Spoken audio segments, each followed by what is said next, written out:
Happy Sunday, guys. Hope you guys are having a great start to the new year. So today I wanted to go over probably my most favorite strategy out of the 13 to 15 strategies that I have and I play on a monthly basis, and that is the gap play. Now, what is the gap play? So overnight, during after hours, U.S. indices, to be specific, the S&P and the Russell, they tend to have some market fluctuations due to the Asian markets being open and the European markets obviously being open. They react to some news, so that obviously affects the American markets. So that causes a gap when the market opens the next day at 9:30 Eastern Standard Time. So what happens is, and how I take advantage of the gap is, the gaps tend to fill based on statistics and previous history of the gaps filling. They tend to fill anywhere from 70 to 80%, depends really on the day. So how we could take advantage of the gap is whenever S&P or Russell tends to gap to the upside, then we short it. Whenever it tends to gap to the downside, then we go long. Right now, I usually play it not so much with futures, but mainly with directional calls or puts. But however, there's a few rules to it. So let's get into that on the computer behind me. Alright guys, this is the S&P 500 futures chart. I just wanted to show you guys an example of a really good week that this has worked. And I'll also show you an example of a bad week, like the recent weeks that this hasn't worked as well. Just so you guys can see that markets do change. And I'm not saying that the gap play is not tradable, but recently in the past month or so, it hasn't been as favorable for the gap fill traders. So what I mean by the gap is when the market opens, let's say from last Monday, I don't know if this, yeah, that was a Monday, but I don't know why that day had super low volume, but anyway, so last Monday we closed here at let's just say around 45.40, right? And then we opened here at 45.30. So that's 10 points. So that's a 10-point gap down. And what we pretty much want to do is take advantage of this gap and play to the upside until the price reaches this level right here. Now, this gap did not fill. I'm not sure the reason why. There could be multiple reasons behind it. But let's go into the next day after that, where market closed right here. And then we opened right here. And within the matter of 5, 10, 15, 20 minutes, we closed the gap. So what days do I personally play the gap play on? Tuesdays, Wednesdays, and Thursdays are one of the best days to play them. Mondays, I don't play them just because news comes out over the weekend and markets react to it and they just want to digest the news. So, statistics is less likely to work on Mondays based on the gap play. On Fridays is option expiration, so I don't really play it on Fridays either. And then on FOMC days, I definitely do not play it. If Powell is speaking, that's fine. But on FOMC days, to be specific, you really don't want to get even close to playing the gap play.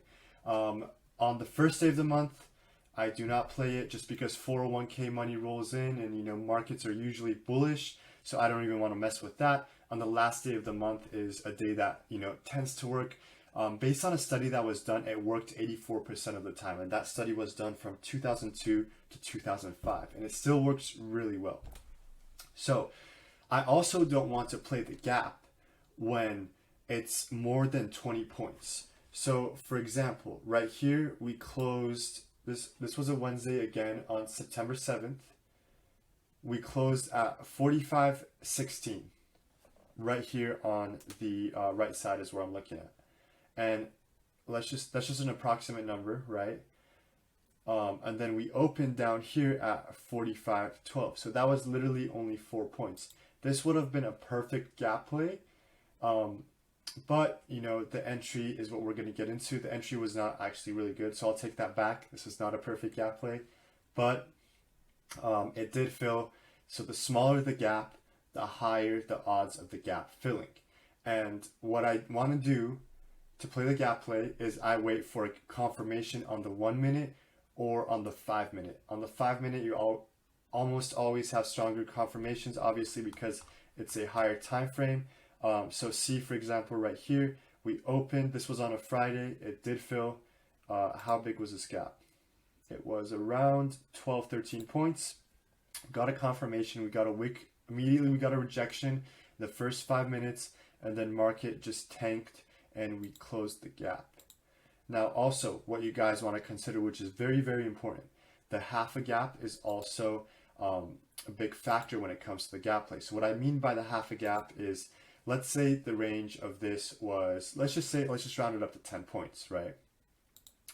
The middle from here to here and here to here, if you meet in the middle, if you go up 5 points from here and down 5 points from here, right in the middle of the gap, markets tend to fill that a lot, like I would say probably 85% of the time, and you could immediately reverse right off the bat. So what I usually do sometimes when I see the half a gap fills and on the 1 minute I'm getting a lot of consolidation, or on the 5 minute even, then I just take profits, I'm done for the day, and I'm happy, right? Just because the half a gap, I don't know why, it just reacts very well to the gap play. So that's another thing you guys also want to take into consideration. And this does not only work on the S&P 500, it also works on the Russell 2000. Recently, like I said, it hasn't been working very well on the S&P, but on the Russell, it's been an absolute killer. I've been playing this probably, I would say, twice a week these days, just because I'm really busy playing Tesla, and Tesla's been offering me some amazing plays recently. But as you guys could see, gap opened, filled right after. This one opened here, we did not get a confirmation, almost came to closing, it did not close. So there are instances where this happens. If you see price tank a lot immediately, just take most of your contracts off the table. How I play the gap play is, personally, you could do futures, you could do directional options, you could do verticals. I choose to play directional options. I just buy at the money call or at the money put, depending on the scenario. And I usually do, if the gap is really small, I do probably 15 contracts. If the gap is big, probably 5, medium size 10 contracts, and I take profits along the way, especially at the half a gap. So that is going to be it for today's video, guys. Hope you guys really enjoyed it. This just scratched the surface. There is much more factors that go into the gap play, but this was just to pretty much give you guys a rough idea of how it is that I play my most favorite strategy ever, and I'm able to make over $200 to $300, sometimes even $400 or $500 a day on this.